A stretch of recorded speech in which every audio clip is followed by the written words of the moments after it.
Welcome to episode 214 of 10 Minute Record Reviews. And this time I'm going to talk about Pharoah Sanders' great album from 1970, Summun Bukmun Umyun, or Deaf, Dumb, Blind. And I have here a 2017 reissue on Verve. The original is on Impulse.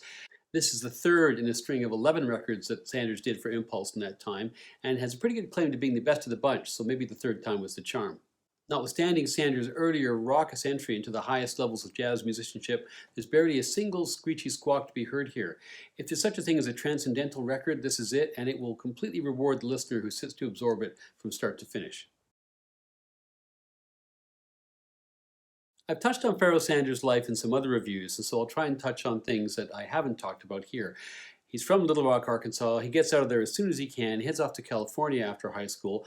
Along the way, he converts to Islam, and then in 1961 or 62, somewhere in there, it's not quite clear, he heads off to New York, where he meets and befriends the jazz visionary outer space guy, call him what you will, Sun Ra, who becomes a bit of a mentor for him and actually gives him his nickname, Pharaoh, instead of Pharrell, which was his birth name.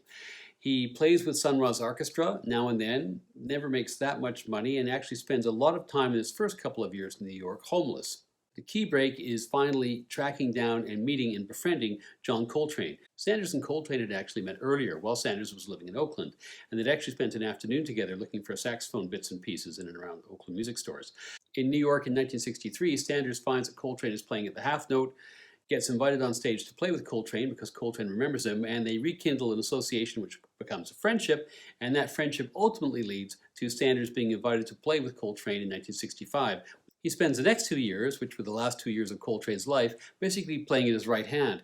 Obviously being a bit of a protege, playing with Coltrane's ideas, but also taking those ideas and sometimes taking them further and in different directions than Coltrane would.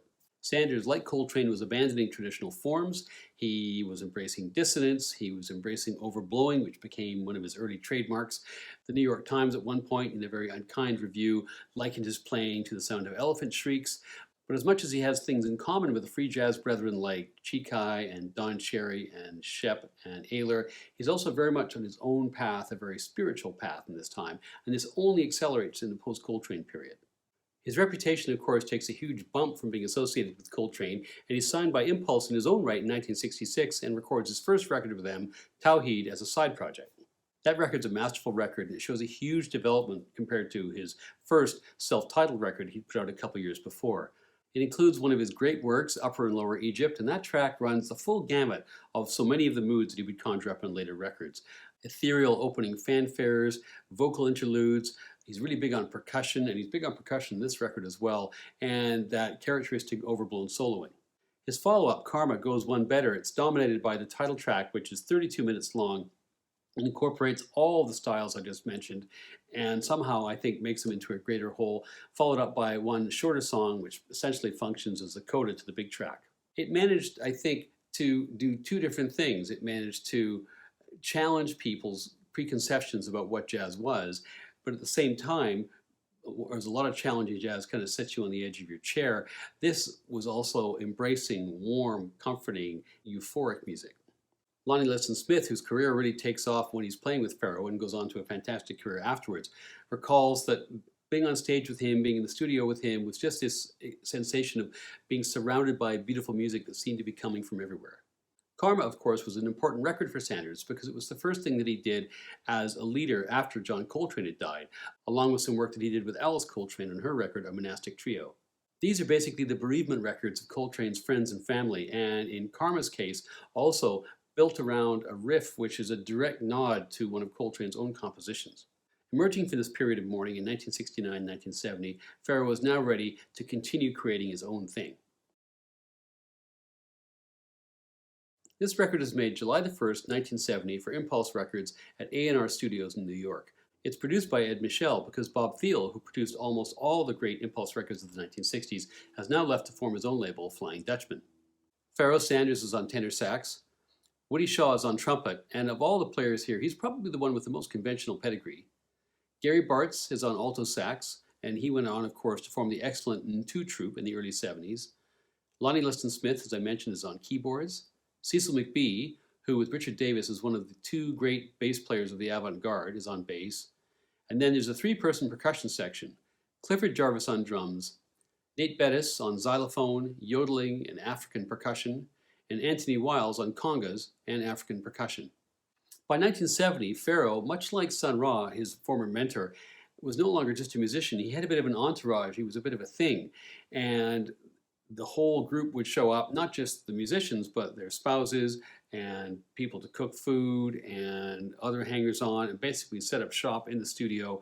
People cooking vegetarian meals, the band setting up in front, everybody sort of mingling.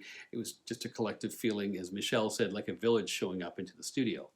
The music itself was largely extemporized. Lonnie Liston Smith remembers that Pharoah himself would just start making sounds, or McBee would start vamping on the bass, and the band would just go from there with only the most general of instructions and general sort of nods and winks from Pharoah as to when people were supposed to come in.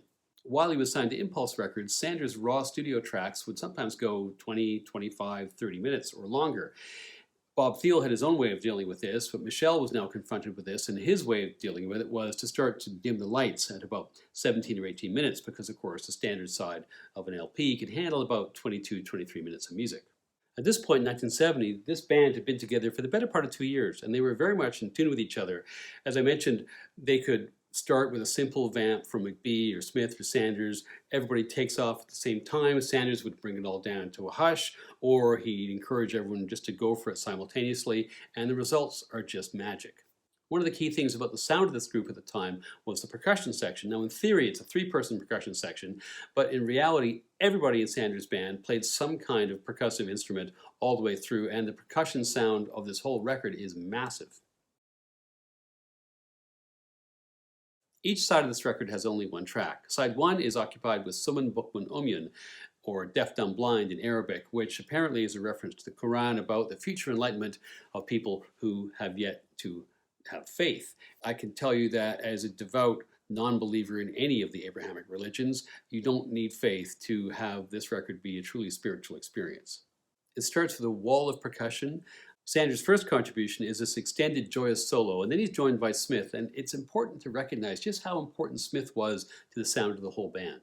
Sanders' whole thing at this time was his intense spiritual experience, based on top of this repetitive, almost drone-like vibe that would go on underneath, and Smith is absolutely key to that, keeping that riff or whatever it happens to be, just general feeling going with his left hand, often stepping out with his right hand and developing pretty much telepathic understanding with Sanders in the process.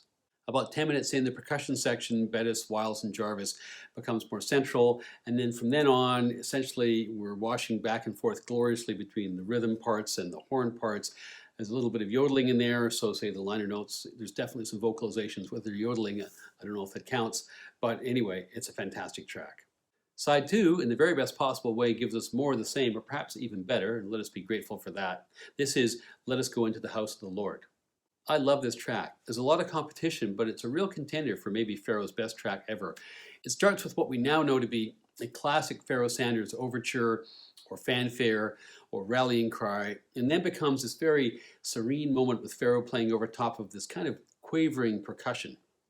What's striking as you listen to this track is how easily and simply the horn players, the bass, the piano all weave in and out from being part of this general, almost amorphous mass of music to making their own contribution. There are some really great solos.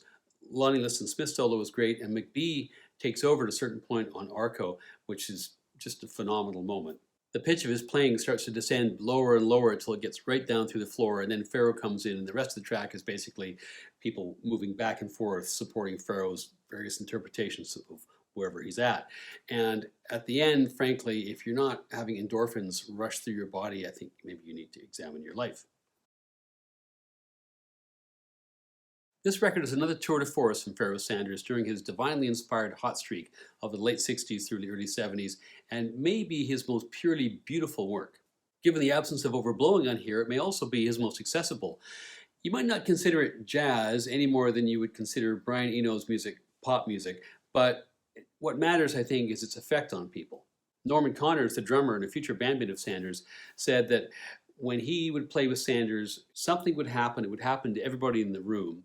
He wasn't able to describe it, but it was just a beautiful sensation, like everybody was going to heaven. I can't really argue with that. For me, the effect is sublime, and I give this 5 out of 5 stars.